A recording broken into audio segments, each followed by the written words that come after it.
నమస్కారం. సుఖీబావుకు స్వాగతం. కౌమారంలో మీసాన్ని, యవ్వనంలో రోషాన్ని అందించిన మగ హార్మోన్ టెస్టోస్టిరాన్ ఇవాళ చాలా మందిలో హఠాత్తుగా సహాయ నిరాకరణ చేస్తుంది. 1వ నెంబర్లా నిటారుగా ఉండే పురుషత్వం ఇప్పుడు ప్రశ్నార్థకంలా ఓ పక్కకు వాలిపోతుంది. మగతనంలో వేడి వాడి క్రమంగా మాయమవుతుంది. మరీ పెద్ద వయసేం కాకపోయినా, తీవ్రమైన అనారోగ్యాలేవీ లేకపోయినా నడి వయసుకే మగ హార్మోన్ చాలా మందిలో నేల చూపులు చూస్తుంది. ప్రతి 50 మంది పురుషుల్లో ఒకరు టెస్టోస్టిరాన్ టెస్టుల్లో విఫలమవుతున్నట్లు గణాంకాలు చెబుతున్నాయి. ఈ శారీరక, మానసిక, లైంగిక ఆరోగ్య సంక్షోభానికి అనేక కారణాలు ఉన్నా జీవనశైలి లోపాన్నే ప్రధాన ముద్దాయిగా బోన్లో నిలబెడుతున్నారు వైద్య నిపుణులు. ఈ నేపథ్యంలో పురుషుల్లో మగ హార్మోన్ తగ్గడానికి వెనుక కారణాలు, పరిష్కార మార్గాల గురించి ఇప్పుడు తెలుసుకుందాం.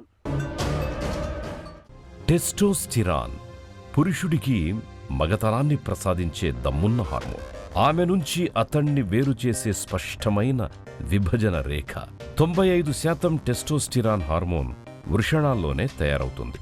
మిగతా 5%ని అడ్రినల్ గ్రంథి సిద్ధం చేస్తుంది. అబ్బాయిలు కౌమారంలోకి ప్రవేశించగానే మీసాలు గడ్డాలు మొలవడం, పీలగా ఉన్న గొంతు కాస్త గంభీరంగా మారిపోవడం, లేత శరీరం దృఢంగా తయారు కావడం, ఇవన్నీ కూడా టెస్టోస్టిరాన్ ప్రభావాలే. సాధారణంగా ప్రతి డెసిలీటర్ రక్తంలో కనీసం 300 నానోగ్రాముల టెస్టోస్టిరాన్ ఉండాలి. అంతకంటే తక్కువైతే లోపమున్నట్టే. నిజానికి 40 దాటాక ఏడాదికి 1% చొప్పున టెస్టోస్టిరాన్ ఊట మందగిస్తుంది. 6 పదుల తర్వాత మరింత వేగంగా పడిపోతుంది. కానీ నేటితరం మగాళ్లలో 4 పదులు నిండకుండానే ఈ హార్మోన్ నిండుకుంటుంది. ఇందుకు తీవ్రమైన ఒత్తిడి, వేళాపాలాలేని భోజనాలు, నిద్రలేమి, జీవనశైలి, ఊబకాయం, అధిక రక్తపోటు, మధుమేహం మొదలైన రుగ్మతలన్నీ కారణాలే అంటున్నారు డాక్టర్లు.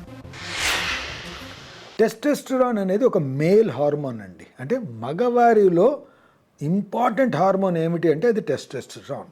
ఎలా అయితే స్త్రీలలో ఈస్ట్రోజన్స్ అండ్ ప్రొజెస్ట్రాన్ అనేది ఎట్లయితే అవసరమో, మేల్స్లో అవసరమైన హార్మోన్ అనేది టెస్టోస్టెరాన్. పేరుకు తగ్గట్టే ఈ టెస్టోస్టెరాన్ అనేది ఇది ఎక్కడ ప్రొడ్యూస్ అవుతుంది? మేల్ టెస్టిస్లో, మగవారి వృషణాల్లో అది ప్రొడ్యూస్ అవ్వడం జరుగుతుంది. అది దాని అందరికీ అదే ప్రొడ్యూస్ అయిపోతుందా అందరిలోనూ అంటే కాదండి. అది చాలా తక్కువ పాళ్ళలో, ఈ చిన్నపిల్లలుగా ఉన్నప్పుడు, టీనేజర్స్గా ఉన్నప్పుడు తక్కువ పాళ్ళలో ఉంటుంది. టీనేజ్ ప్యూబర్టీ రాగానే దాంట్లో ప్రొడక్షన్ అనేది ఎక్కువ అవడం, దానివల్ల టెస్టోస్టెరాన్ ప్రొడ్యూస్ అయిన దానివల్ల బాడీలో కొన్ని మార్పులు రావడం జరుగుతూ ఉంటుంది. దాన్నే ప్యూబర్టీ అంటాం.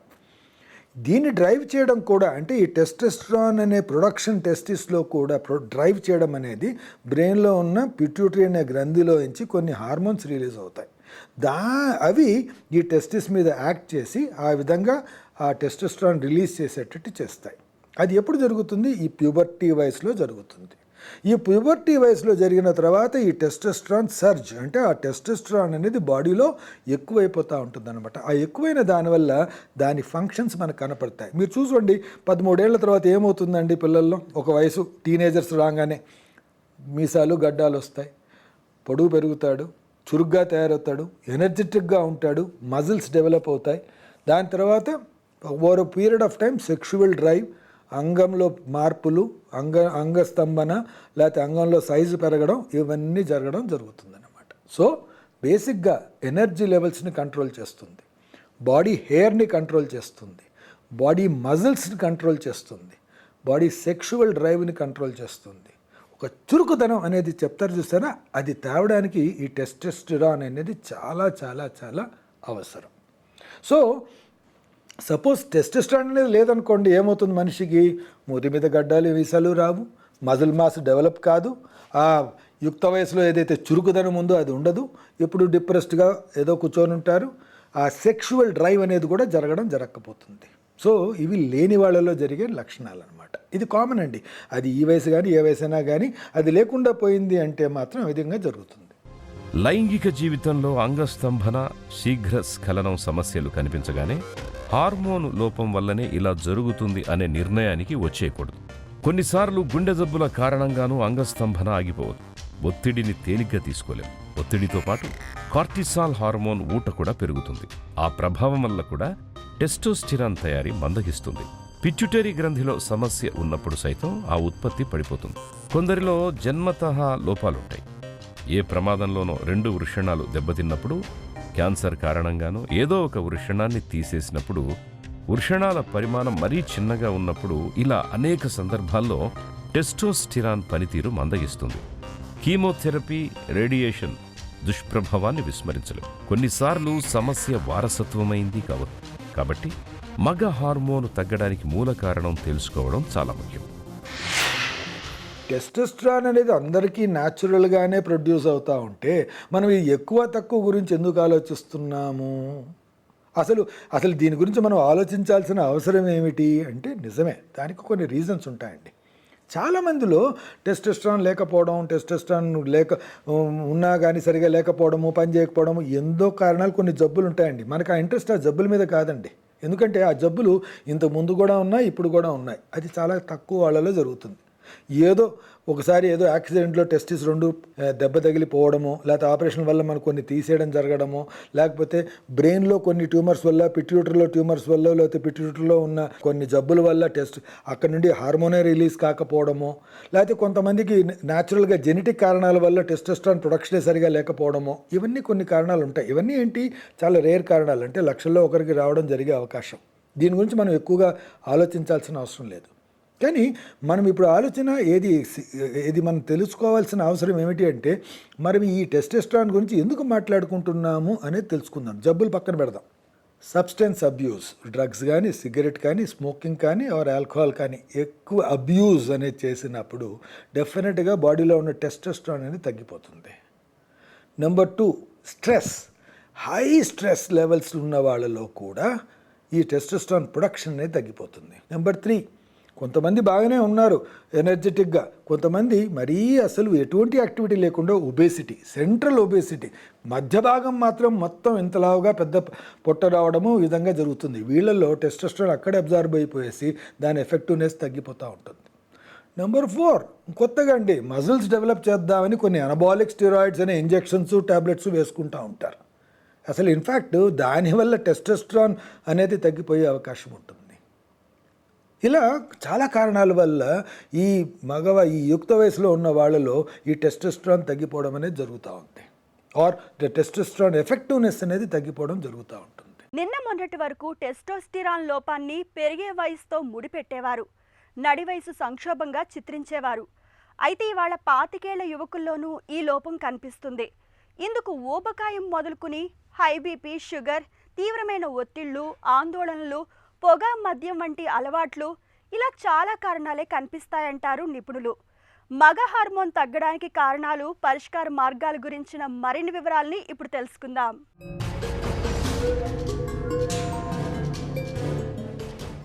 టెస్టోస్టిరాన్ లోపిస్తే శారీరకంగానే కాదు, మానసికంగానూ సమస్యల తాకిడి పెరుగుతుంది. అలసట తెలియని శరీరం నీరసానికి మారుపేరులా మారిపోతుంది. శారీరక దృఢత్వము దెబ్బతింటుంది. బరువు పెరిగిపోతుంటారు. బట్టతల ఛాయలు మొదలవుతాయి. పొట్ట ముందుకు పొడుచుకొచ్చేస్తుంటుంది. అడుగు తీసి అడుగేయగానే ఆయాసం ముంచుకొస్తుంది. ఈ హార్మోను లోపం నేరుగా మనస్సు మీద దాడి చేస్తుంది. మన ప్రవర్తనను శాసిస్తుంది. ఫలితంగా ఏకాగ్రత లోపిస్తుంది. ఇట్టే అలసిపోతుంటారు. ఆత్మవిశ్వాసం సన్నగిల్లుతుంది. ఓ దశలో డిప్రెషన్లోకి వెళ్తారు. దీంతో ఆఫీసులో మెమోలు, ఇంట్లో చీవాట్లు తప్పవు. లైంగిక జీవితం కూడా ఏమంత సాఫీగా ఉండదు. తరచూ అంగస్తంభన సమస్య ఎదురవుతుంటుంది. లైంగిక జీవితంలోని ఈ స్తబ్దతను చాలామంది ఆఫీసు ఒత్తిడిని సాకుగా చూపించి సర్దుకుపోతారే గాని దాన్నొక హార్మోన్ సమస్యగా గుర్తించరు. చికిత్స అవసరమని అంగీకరించరు. టెస్టోస్టిరాన్ హార్మోన్ అనేది వీర్యం నాణ్యతను ప్రభావితం చేస్తుంది. దీంతో సంతానలేమి కూడా సమస్యగా మారుతుంది. చాలామంది టెస్టులు చేయించేసుకుని నాకు లో టెస్టోస్టెరాన్ ఉందండి, మరి నాకేమన్నా టెస్టోస్టెరాన్ ఇంజెక్షన్స్ వేయించేసుకుంటూ ఉంటారండి. ఎందుకంటే ఒక విధమైన అపోహ అన్నమాట. ఈ 20 ఏళ్ల వయసులో వాడికి ఏదో కారణంగా అనిపిస్తుంది, నేను ముందులాగా ఎనర్జీగా లేను, నాకు ముందులాగా సెక్షువల్ డ్రైవ్ లేదు, ఇంత ముందులాగా ఆలోచనలు సెక్స్ చేయాలని కోరిక తగలటం లేదు, తగ్గింది, నాకు 24 ఏళ్ళు, ఇప్పుడు నాకు పెళ్లి చేసేస్తారేమో, నేను రేపొద్దున ఏమైనా అయిపోతానేమో అనుకున్న ఉద్దేశంతో పోయి ఒక బ్లడ్ టెస్ట్ చేయించుకొని వచ్చేస్తాడు. వచ్చేసి నాకు టెస్టోస్టెరాన్ చాలా తక్కువగా ఉంది డాక్టర్ గారు, టెస్టోస్టెరాన్ వేసేసుకున్నా, దానివల్ల ఏమైనా డిసడ్వాంటేజెస్ ఉన్నాయా?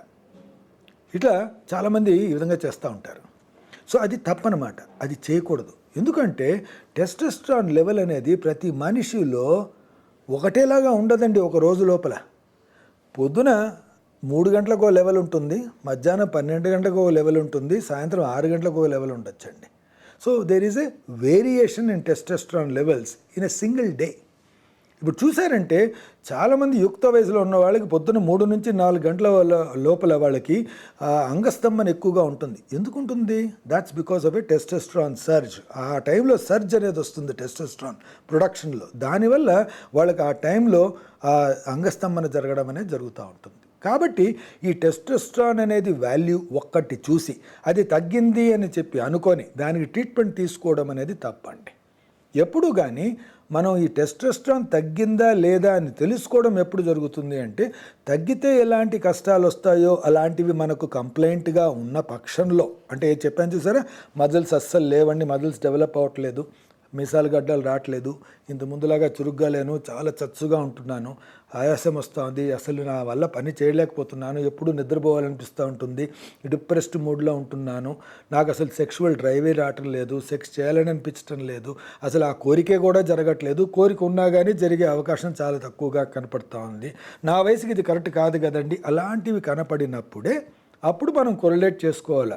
ఈ యుక్త వయసులో ఉన్న వాడికి ఇలాంటి కారణాలు ఏమన్నా ఉన్నాయా, ఇప్పుడు చెప్పాను చూస్తారా, ఈ సబ్స్టెన్స్ అబ్యూజ్లు కానీ ఏదన్నా కారణాలు ఉన్నాయా చూసుకున్న తర్వాత అవన్నీ లేవు అనుకుంటే అప్పుడు జబ్బుకు సంబంధించినట్టుగా మనం ఇన్వెస్టిగేట్ చేయడం జరుగుతుంది. అప్పుడు మల్టిపుల్ లెవెల్స్ ఆఫ్ టెస్టోస్టెరాన్, అంటే ఒకరే రోజు లోపల 2-3 సార్లు టెస్టోస్టెరాన్ చేయడం, 2-3 సార్లు ఈ విధంగా ఇంకో వేరే రోజుల్లో చేయడము, పిట్యూటరీ హార్మోన్స్ లెవెల్స్ చెక్ చేయడం, వాళ్ళ సెమెనాలిసిస్ చెక్ చేయడం, ఇవన్నీ చేసిన తర్వాత జబ్బు ఉందా లేదా అనేది డిసైడ్ అవ్వడం జరుగుతుంది. మోస్ట్ ఆఫ్ ద టైం మన బాడీ స్ట్రాంగ్గా ఉండి, మిసాలు గడ్డలు నార్మల్గా ఉండి, సెక్షువల్ డ్రైవ్ నార్మల్గా ఉంటే మీలో ఆ టెస్టోస్టెరాన్ తక్కువగా ఉండే అవకాశమే లేదు, దాన్ని టెస్ట్ చేయాల్సిన అవసరం కూడా లేదన్నమాట. వయసు పెరిగిన వాళ్ళలో అది వేరే విషయం. ఆ వయసు పెరిగిన వాళ్ళలో కొంతమందికి చాలామంది ఉంటారు, ఇప్పుడు 55 ఏళ్ళు 60 ఏళ్ళ వాడు కూర్చొని ఉన్నాడు, సోఫాలోనే నిద్రపోతూ ఉన్నాడు పొద్దున, అసలు ఆ సెక్షువల్ డ్రైవేలే ఉండేదని లేదు, 55 ఏళ్ళకి అది తగ్గడం అనేది జరగకూడదు కదా, అటువంటి వాళ్ళలో ఇన్వెస్టిగేట్ చేయడం, ఏదైనా కారణం ఉందా అని తెలుసుకోవడం జరుగుతుంది. చాలా కామన్ అయిపోయింది కదండి డయాబెటీస్ ఉండడం, చాలా కామన్ అయింది sedentary life and central obesity అనేది, అంటే బాగా ఎంత లావుగా అయిపోవడం, నో ఎక్సర్సైజ్ అనేది, ఇవన్నీ చాలా కామన్ ఫీచర్సే కదా. దాంతోపాటు ఈ substance abuse, alcohol, cigarette smoking అన్నీ దీనికి యాడ్ అవుతాయి. కాబట్టి మనకు అవసరం బట్టి ఆ పేషెంట్ని ఇన్వెస్టిగేట్ చేయాల్సిన అవసరం ఉంటుంది. అంతేగాని అన్ని నార్మల్గా ఉన్న వాడు టెస్టోస్టెరాన్ చేసుకుని నాకు తక్కువ అయిపోయిందని చెప్పి ఇంజెక్షన్ తీసుకోవడం అనేది పొరపాటు. టెస్టోస్టెరాన్ లోపానికి హార్మోన్ థెరపీ ఒక చక్కటి పరిష్కారం. ఇందుకు డాక్టర్లు 2 రకాల వ్యూహాలు అనుసరిస్తారు. మొదటి పద్ధతిలో ఇంజెక్షన్లు, పట్టీల ద్వారా టెస్టోస్టెరాన్ అందిస్తారు. రెండవ మార్గంలో తనంతట తాను తయారు చేసుకునేలా శరీర వ్యవస్థకు కొత్త శక్తిని ప్రసాదిస్తారు. కాకపోతే ఏ ప్రక్రియ అయినా నిపుణుల పర్యవేక్షణలోనే జరగాలి. సొంత వైద్యం పనికిరాదు. చాలామంది యువకులు టెస్టోస్టెరాన్ మాత్రల్ని లైంగిక ఉద్దీపన ఔషధాలుగా భావిస్తారు. మరింత చురుకైన శృంగార జీవితం కోసం ఆన్లైన్లో దొరికే క్రీములు, మాత్రలు యథేచ్ఛగా వాడేస్తారు. ఇందులో చాలా వాటి తయారీలో అనుమతి లేని హానికర రసాయనాలను జోడిస్తున్నట్టు అధ్యయనాల్లో వెల్లడైంది. ఇవి దీర్ఘకాలంలో హాని చేస్తాయి, ప్రాణాలను మింగేస్తాయని గుర్తుంచుకోవాలి. ఇక మూల కారణాన్ని గుర్తించకుండా కృత్రిమంగా హార్మోన్ థెరపీ మోతాదును పెంచుకుంటూ పోతే ఓ దశలో వృషణాల్లో టెస్టోస్టెరాన్ తయారీ పూర్తిగా ఆగిపోవచ్చు. ఇది కొన్నిసార్లు ప్రోస్టేట్ క్యాన్సర్కి దారితీసే ప్రమాదం కూడా ఉంటుంది అని చెబుతున్నారు డాక్టర్లు. లో టెస్టోస్టెరాన్ని ట్రీట్మెంట్ చేసుకోవడానికి ఇవి మాత్రమే తిందాము, ఈ డ్రై ఫ్రూట్స్ తిందాం, వాటర్ మెలన్ తిందాం, దాంట్లో ఇది ఉంది, దాంట్లో ఉంది, దాంతో ట్రీట్మెంట్ కాదండి. You continue to take a balanced diet. మీలో మోస్ట్ ఆఫ్ ద టైం అవసరం ఉండదు, ఎందుకంటే లో టెస్టోస్టెరాన్ నుండి రిక్వైర్మెంట్ అనేది మోస్ట్ ఆఫ్ ద టైం ఎప్పుడు చాలా అరుదుగా చూస్తాం. మోస్ట్ ఆఫ్ ద టైం ఈ లో టెస్టోస్టెరాన్ డ్రైవ్ ఉండేది ఈ కారణాల వల్ల. ఏమిటి? ఈ అక్వైర్డ్ కారణాలు అంటే ఏంటి? సబ్స్టెన్స్ అబ్యూజ్లు కానీ, ఒబేసిటీ కానీ, ఈ కారణాల వల్లనే ఉంటాయి. కాబట్టి ఆ లైఫ్ స్టైల్ మెజర్స్ని మార్చుకుంటే మనం ఎక్స్ట్రాగా ఇంకేదో చేసుకోవాల్సిన అవసరం ఉంటుందని నేను అనుకోను. సరే, ఇవన్నీ లేవండి, ఇవన్నీ బాగానే ఉన్నాయి, కానీ కొన్ని స్పెసిఫిక్ కారణాల వల్ల ఇప్పుడు మనం స్పెసిఫిక్గా ఉంటారు కొంతమంది, కీమోథెరపీ డ్రగ్స్ ఇచ్చిన వాళ్ళు కానీ, క్యాన్సర్కి ఏదో ట్రీట్మెంట్ ఇచ్చాం దానివల్ల కానీ. నెంబర్ 2, స్టీరాయిడ్స్ ఇస్తాం కొంతమందికి, కొన్ని హార్మోన్స్ ఇస్తాం కొన్ని కారణాల వల్ల, ఆ స్టీరాయిడ్స్ ఇచ్చిన వాళ్ళలో కానీ. నెంబర్ 3, ఏదో కొన్ని మెడికేషన్స్ వల్ల ఈ టెస్టోస్టెరాన్ తగ్గిపోవడం కానీ, నెంబర్ 4 ఆండ్రోపాస్, కొంతమందిలో ఏదో కారణం తెలియకుండానే బాగా టెస్టోస్టెరాన్ లెవెల్ లో అయిపోవడం, వాళ్ళు చాలా చచ్చుబడిపోవడం, నీరసంగా అయిపోవడం అనేది జరిగిన వాళ్ళలో ఈ టెస్టోస్టెరాన్ హార్మోన్ని మనం ట్రీట్మెంట్గా ఇవ్వడం అనేది జరుగుతుంది. మనం మామూలుగా ఏమి ఇస్తామండి మెడిసిన్స్లో? ఒక ఇంజెక్షన్స్ అన్నా ఇస్తాం, లేకపోతే ట్యాబ్లెట్ అన్నా వేసుకుంటాం. మీరైతే ఇన్సులిన్ అనుకున్నారనుకోండి, ఇన్సులిన్కి రిలీజ్ ఎక్కువ అవ్వడానికి ట్యాబ్లెట్లు వేసుకుంటాం. అది సరిపోదయ్యా అనుకున్నప్పుడు ఇన్సులిన్ వేసుకోవడం అనేది జరుగుతుంది. అలానే టెస్టోస్టెరాన్ కూడా కొన్ని ట్యాబ్లెట్స్ రూపైనా ఉన్నాయి, కానీ దాని అబ్జార్ప్షన్ త్రూ ద స్టమక్ అనేది సరిగా ఉండదు. కాబట్టి bio availability inside the body అనేది కొంచెం తక్కువగా ఉంటుంది. సో ప్రిడిక్టబుల్ రెస్పాన్స్ అంటే మనం ఏ లెవెల్స్ అయితే మనం ఎక్స్పెక్ట్ చేస్తామో అలాంటి లెవెల్స్ అనేటివి ఈ ట్యాబ్లెట్ రూపేణా తీసుకొని రావడం అనేది చాలా కష్టమైన పని అవుతుంది. సో కొంతమందికి సరిగా ఉండొచ్చు, కొంతమందికి సరిగా లేకపోవచ్చు. సో దాన్ని బైపాస్ చేసి మోస్ట్ కామన్గా యూజ్ చేసే మెథడాలజీ ఏంటంటే IM injections, deep IM injections అంటాం. సో 3 వారాలకు నెలకు వచ్చే ఒక ఇంజెక్షన్ కానీ, డిపో ఇంజెక్షన్స్ అంటాం, అంటే 3 నెలలకు తీసుకునే ఒక ఇంజెక్షన్ కానీ, డీప్ ఇంట్రామస్కులర్ ఇంజెక్షన్ తీసుకుంటే next repetition again after 3 months అనేది జరుగుతుంది. నిజంగా టెస్టోస్టెరాన్ తగ్గి ఉండి వాళ్ళు ఆ చచ్చుబడిన వాళ్ళలో ఇంజెక్షన్స్ ఇస్తే మాత్రం వాళ్ళు డెఫినెట్గా బెటర్గా ఉంటారండి. Their muscle mass will be better, they are more energetic, ముందులాగా పడుకొని నిద్రపోతూ ఉండరు, ఆ డిప్రెషన్లోంచి కొంచెం బయటకు వస్తారు. They become very normal regarding their actions or concern. ఆ యాక్షన్స్ అనేది నార్మల్గా ఉండడం జరుగుతుంది. మహిళల్లో హార్మోన్లు నెలవారీగా మారిపోతుంటాయి. అదే పురుషుడి విషయానికి వస్తే రోజువారీగా మార్పుకు గురవుతుంటాయని చెబుతారు డాక్టర్లు. టెస్టోస్టిరాన్ స్థాయి పూట పూటకు మారుతుంటుంది. పొద్దున్నే గరిష్టంగా ఉంటే మధ్యాహ్నానికి అందులో 40% పడిపోతుంటుంది. ఇక భోజనం తర్వాత అయితే మనలోని శక్తి మొత్తం జీర్ణ ప్రక్రియలో తలమునకలై ఉండడంతో టెస్టోస్టిరాన్ తయారీ ఏమంత వేగంగా జరగదు. ఈ నేపథ్యంలో మగ హార్మోన్ ఉత్పత్తి పెరగడానికి ఏం చేయాలో ఇప్పుడు తెలుసుకుందాం.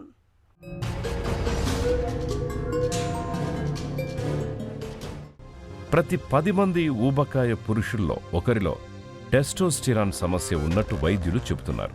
దీనికి బలమైన కారణం ఉంది. ఊబకాయల కొవ్వు కణజాలంలోని కొన్ని ఎంజైమ్లు టెస్టోస్టిరాన్ని క్రమంగా స్త్రీ హార్మోన్ అయిన ప్రొజెస్టరాన్గా మార్చేయగలవు. కొన్ని అధ్యయనాలు టెస్టోస్టిరాన్ సమస్యను అధిక రక్తపోటుతోనూ ముడిపెడుతున్నాయి. పెయిన్ కిల్లర్స్ని యథేచ్ఛగా వాడడము ప్రమాదకర ధోరణి. మద్యపానం, ధూమపానం కూడా పురుషత్వ హార్మోనుకు శత్రువులే.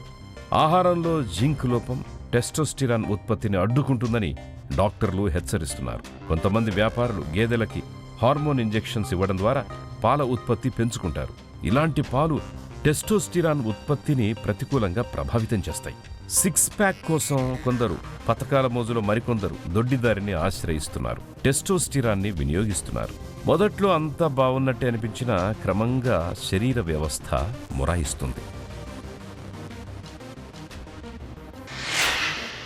ఎప్పుడైతే టెస్టోస్టెరాన్ లో అయిపోతుందో దాన్ని రీప్లేస్ చేసే టెస్టోస్టెరాన్ రీప్లేస్మెంట్ అంటే దాని ప్రొడక్షన్ పెంచడానికి ఏమీ ఉండదండి మోస్ట్ ఆఫ్ ద టైం. ఎందుకంటే టెస్టిస్ నార్మల్గా ఉన్నాయి అంటే అవి ప్రొడ్యూస్ చేస్తూనే ఉంటాయి. టెస్టిస్ అబ్నార్మల్గా లేకపోతే మనం ఏమిచ్చినా అది ప్రొడ్యూస్ చేయలేకపోవచ్చు. సో పిట్యూటరీ నుండి రిలీజ్ అయ్యే హార్మోన్ లేని దానివల్ల టెస్టోస్టెరాన్ రావటం లేదంటే ఆ హార్మోన్ ఇస్తే మీకు టెస్టోస్టెరాన్ వచ్చే అవకాశం ఉంటుంది.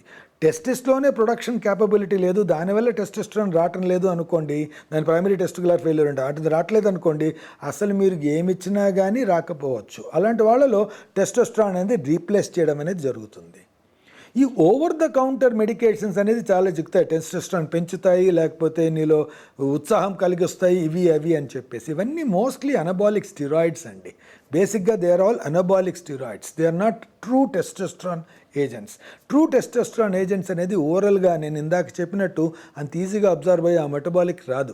అందరు మజిల్ డెవలప్ చేయడానికి అనబాలిక్ స్టిరాయిడ్స్ తీసుకుంటారు, కానీ అది టెస్టోస్టెరాన్ కాదు. Anabolic steroids is basically normal testosterone ఉన్నా కానీ అనబాలిజం పెంచడానికి అంటే మజిల్ మాస్ పెంచడానికి, లేకపోతే వాళ్ళు ఈ అనబాలిజం అంటే కెటబాలిజం నుండి అనబాలిజం చేయడానికి అనబాలిక్ స్టిరాయిడ్స్ అనేది ఒకప్పుడు ఎక్కువగా వాడేవారు. కానీ ఇన్ఫ్యాక్ట్ అనబాలిక్ స్టిరాయిడ్స్ వాడిన దానివల్ల టెస్టోస్టెరాన్ ప్రొడక్షనే తగ్గిపోవచ్చు బాడీలో. There is a reflex feedback mechanism by which ఈ టెస్టోస్టెరాన్ అనే లెవెల్స్ కూడా తగ్గిపోవచ్చు అనమాట. సో డోంట్ డూ దాట్, అవి అవసరం లేదు. మీకు నిజంగా తగ్గి ఆ టెస్టోస్టెరాన్ తీసుకోవాల్సిన అవసరం చాలా అరుదండి, చాలా చాలా తక్కువగా చూస్తాం, చాలా తక్కువగా చూస్తాం. సో మీరు దీని మీద కాన్సన్ట్రేట్ చేసే దానికన్నా ఇంకే కారణాలు ఉండొచ్చు మీలో అన్న దాంట్లో కాన్సన్ట్రేట్ చేస్తే అది బెటర్ అని నా ఉద్దేశం. ఆరోగ్యకరమైన జీవన శైలి, ఆహారపు అలవాట్ల విషయంలో తగిన జాగ్రత్తలు తీసుకోవడం ద్వారా మగ హార్మోన్ టెస్టోస్టిరాన్ ఉత్పత్తి చక్కగా ఉండేలా చూసుకోవాలి. ఇంటర్మిటెంట్ ఫాస్టింగ్ అనేది టెస్టోస్టిరాన్ ఉత్పత్తికి ఎంతో కొంత సహకరిస్తుంది. మనం నిద్రలో ఉన్నప్పుడే టెస్టోస్టిరాన్ ఉత్పత్తి వేగవంతం అవుతుంది. కాబట్టి కనీసం 8 గంటలు నిద్రపోయేలా చూసుకోవాలి. టెస్టోస్టిరాన్ తయారీకి కొంతమేరకు కొలెస్ట్రాల్ అవసరం. అలాగే విటమిన్ డి ప్రాధాన్యాన్ని విస్మరించకూడదు. ఇక పర్ఫ్యూమ్స్ వంటి కాస్మోటిక్స్ తయారీలో వాడే రసాయనాలు హార్మోన్ వ్యవస్థకు ఆటంకం కలిగిస్తాయి. కాబట్టి వాటి ఎంపికలో జాగ్రత్తగా ఉండాలి. మిగతా శరీరంతో పోలిస్తే వృషణాలకు కొంత చల్లని వాతావరణం అవసరం. కాబట్టి మరీ బిగుతైన దుస్తులు కాకుండా కొంత వదులుగా ఉండేవి ధరించడం మేలు.